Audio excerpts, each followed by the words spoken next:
What's up guys, my name is Ace, and it's time to say a final goodbye to XDefiant. While it was announced quite some time ago that the game would be shutting down, the servers have been online. The game has been playable still. However, in 2 weeks, on June 3rd, the servers will be going offline for good, and that will be the final nail in the coffin. This game will be unplayable at that point. So if you wanted to squeeze in a little bit more playtime with this game, the clock's ticking on that. However, unfortunately, they're not allowing any new downloads for this, so you have to have it already installed on a system. Otherwise, it won't be happening, but I did keep it installed, and while I haven't really been playing it at all since it was announced that it would be shutting down, since as a content creator, I have to manage my time wisely, and with a game that is in the process of dying, there's really not much incentive to play it, even though I enjoy playing it. But just recently, I played it, I streamed it, and I got to check out all of the content they added as well, because what they did when they announced they were shutting it down, they just added all of the content they had saved up for future releases, and there was quite a bit of it there. Lots of maps and factions and weapons.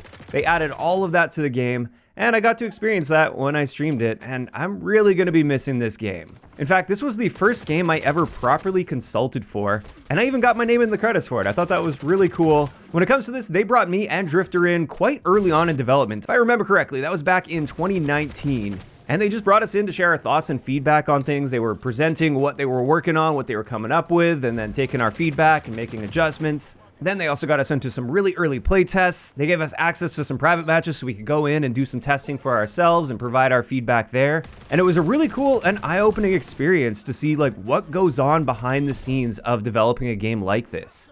It's one of those things where you can probably make a pretty good guess as to what goes on behind the scenes, but until you actually see it and experience it, it's hard to really fully grasp it. And even with a relatively small dev team that they had for XDefiant, there are so many moving parts to getting a game together and getting it shipped.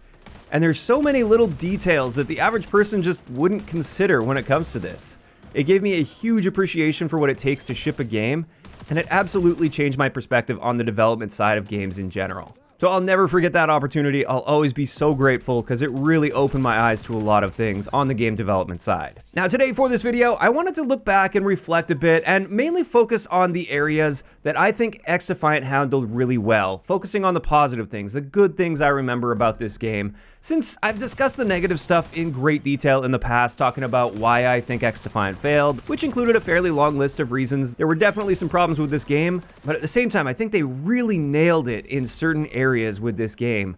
And one of the big ones was map design. This was one of my favorite elements of XDefiant, and going back recently to play it and suddenly experiencing a bunch of the maps that they had lined up that I hadn't experienced before, I was so impressed with these maps. And I think this is one of the biggest highlights of this game. The map layouts had a tendency to offer that perfect balance of action when you wanted it versus the ability to maybe slow down or try for a bit of a flank instead, so you weren't just forced into chaotic action with no time to think or no room to make any interesting decisions, but it also wasn't painfully slow and tactical. It was a nice balance that they found there with their map designs.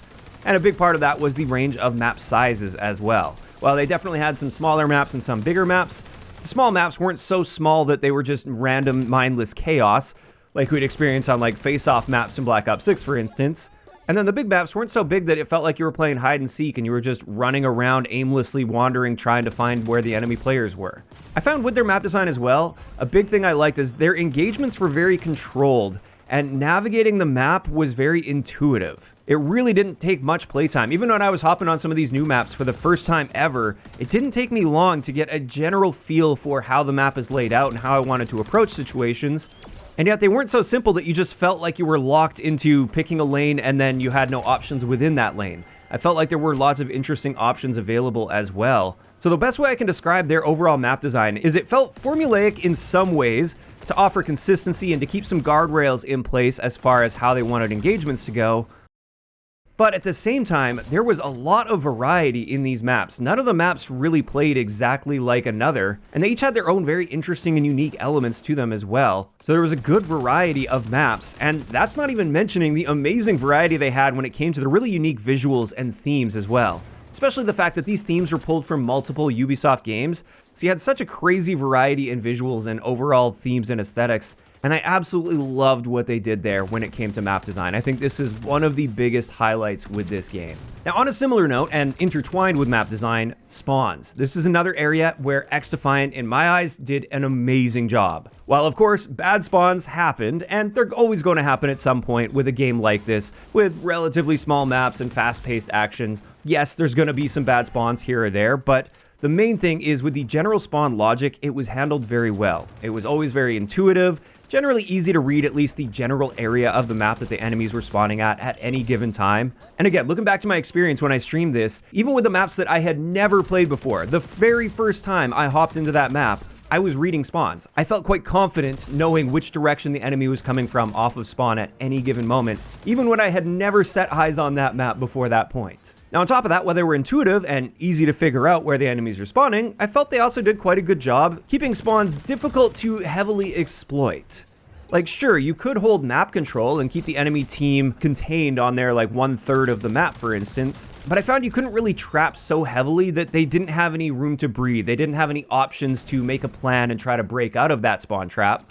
And that, I think, is the perfect balance to aim for, where map control is rewarded, but you can't exploit it so heavily that you're just screwed if you end up on the bad side of that and you end up trapped on your side of the map. And when you combine those two main factors, map design and solid spawn logic, this is what led to the amazing game flow that XDefiant had. And that is such an important fundamental element to an FPS game, and it's honestly something that newer CODs seem to be really struggling with. This is probably the biggest factor that gave me a sense of that golden age Call of Duty nostalgia when playing XDefiant. I know it wasn't exactly like Golden Age Call of Duty. We had hero abilities and all that kind of stuff layered on top, but when it came to the actual map flow and just going from gunfight to gunfight, predicting where the enemies are going to be coming from, reading that big picture of the map, and just moving around the map, it really reminded me of the golden age of Call of Duty.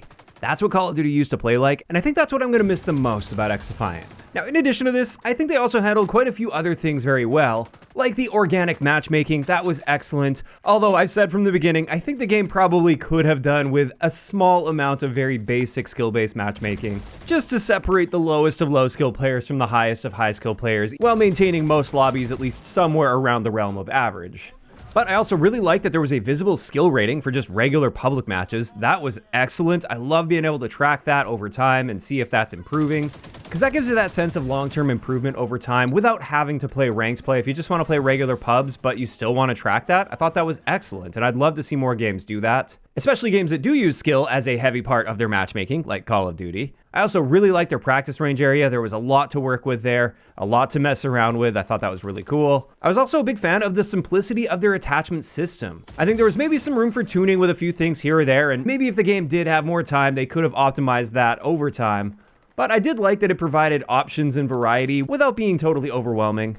Also, Escort. That was a really fun side mode. I liked that the Escort mode had its own dedicated map pool. And while it wasn't the primary mode that I played in the game, it was always nice to have as a change of pace. If you were just getting kind of bored of the other modes, it was nice to just switch it up and play Escort instead. And then finally, at least off the top of my head here, I love that they had full crossplay options, not only for platform, but also input. That was really cool as well. And those are just some of the main things that came to mind as I was putting together this video. I'm sure there's a bunch of other little things I could have pulled out if things were more fresh in my mind. But overall, definitely going to be missing XDefiant. I'm sad to see it go. Obviously, the game also had a good list of issues, and it was far from a perfect game, but it really does make me wonder what could have been with this game if it would have been able to take care of some of those bigger issues early on, and then maybe have a shot at lasting long term and making improvements and optimizing over time. In either case, this is where I want to hear from you guys in those comments down below. For those of you guys that played XDefiant, looking back, what were some of your thoughts and impressions with this game? Did you guys generally like it? Are you sad to see it go? Or not so much? Were you just not a big fan of it? Just let me know down below. If you enjoyed the video, a like rating is always appreciated.